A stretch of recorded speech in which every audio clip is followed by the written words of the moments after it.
आलू ज़्यादा कर लें एंड टमाटर एंड प्याज थोड़े से ही करें, तो उससे भी बहुत ही यमी एंड टेस्टी बनते हैं।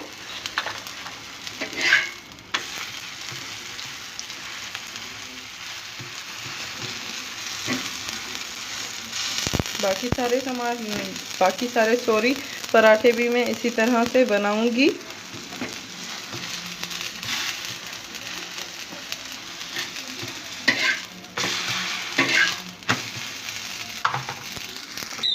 चटपटे पराठे रेडी हैं। तो उम्मीद है आज की रेसिपी आपको बहुत ही ज़्यादा पसंद आई होगी। प्लीज़ हमारी वीडियोस को लाइक करना मत भूलिएगा।